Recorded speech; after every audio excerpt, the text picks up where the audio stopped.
मुख्यमंत्री डॉक्टर मोहन यादव डबरा में आयोजित नवग्रह शक्तिपीठ प्राण प्रतिष्ठा महोत्सव में शामिल हुए। उन्होंने वहां विधि विधान से पूजा अर्चना कर प्रदेश की सुख समृद्धि के लिए प्रार्थना की। इस मौके पर पूर्व गृह मंत्री नरोत्तम मिश्रा ने मुख्यमंत्री की अगुवानी की। मुख्यमंत्री डॉक्टर मोहन यादव ने मंदिर परिसर का निरीक्षण किया और वहां की व्यवस्थाओं की प्रशंसा की। नवग्रहों के दर्शन के बाद मुख्यमंत्री ने प्रसिद्ध कवि और कथावाचक कुमार विश्वास की रामकथा का श्रवण किया।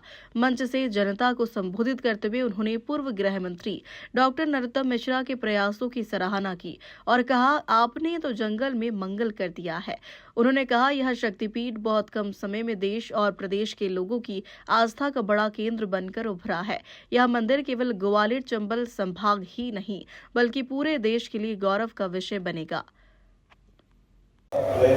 महाकाल महाराज की, प्रभु रामचंद्र महाराज की। और नवग्रह के बिना तो जीवन ही बड़ा कठिन हो जाता है।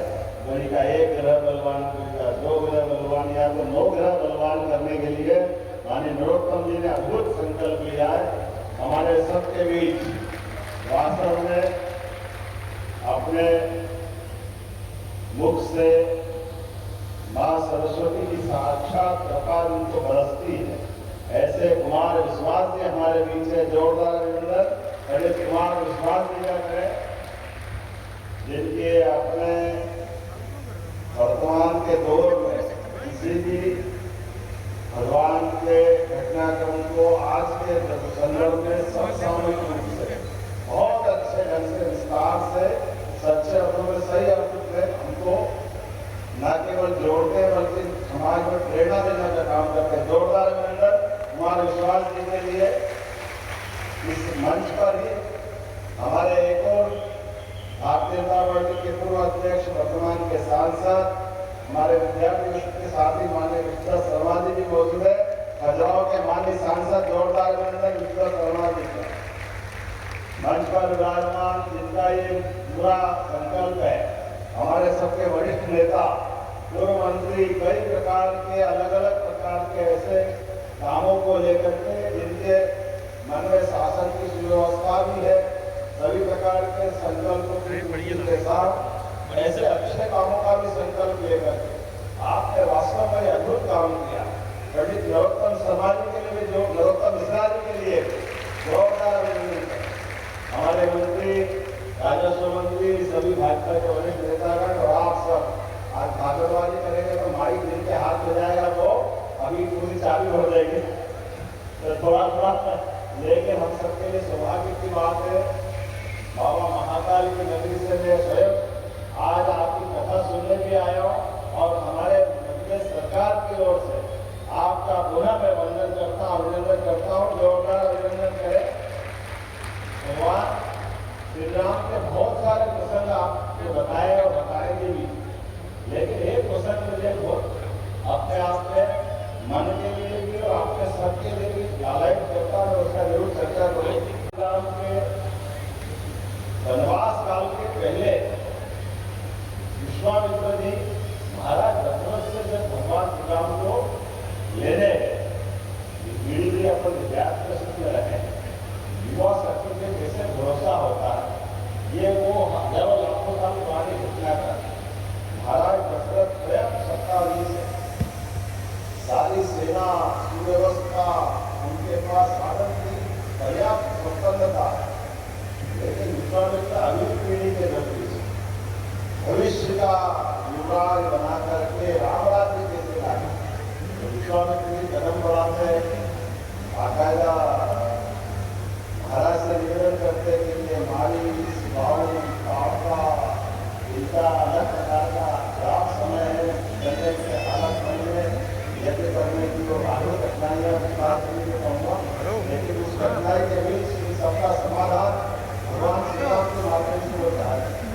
और ये दो का वो लीला हुई, भगवान को लिया, भगवान श्री राम को आप लक्ष्मण जगन्नाथ जी थे, लेकिन दोनों ये कोई सैनिक बगैर कोई धन बगैर कोई संसार, दोनों राजकुमार बने और हमने सबने देखा उनसे भगवान को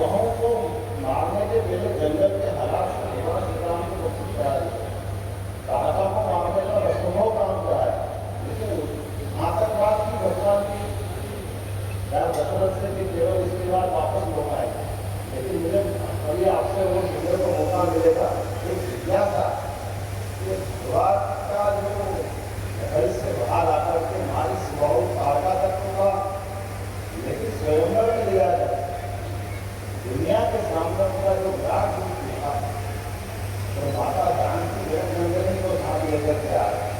तो वहाँ रावण से लेकर दुनिया के सभी शासकों के बीच वही भगवान राम का परिचय हो गया कि अब वर्तमान की धरती पर श्री राम का प्राकट्य हुआ है। इतना अद्भुत घटनाक्रम, लेकिन इस घटनाक्रम का पसंद ये भी थोड़ी स्थिति विश्वामित्र जी के माध्यम से विश्वामित्र जी ने जो महाराज दशरथ से अनुष्ठित किया है वो तो केवल 40 करोड़ का आता है। वो वहाँ पर तो कभी वहाँ तो भगवान परशुराम जी का घटनाक्रम सबको मालूम है, एक तरह से वही कभी। लेकिन मैं आज के इस अवसर पर आप सबकी जरूरत विस्तार से आप इसके अपना प्रकाश डालेंगे। मैं अपनी बात का ही विराम देता हूँ, सभी को चरणों में प्रणाम करता हूँ और महाशिवरात्रि के पावन पर्व पर भगवान श्री राम की कथा और वैसे भी महादेव के मंदिर में जाओ वो साक्षी गोपाल जी को तो भगवान आशीर्वाद भी देते और साक्षी गोपाल जी के पास में महादेव को याद नहीं करो तो भगवान का पूरा आशीर्वाद नहीं मिलता। इसलिए मंत्र शिवाय नमः विष्णुवे नमः, शिवाय नमः विष्णुवे नमः।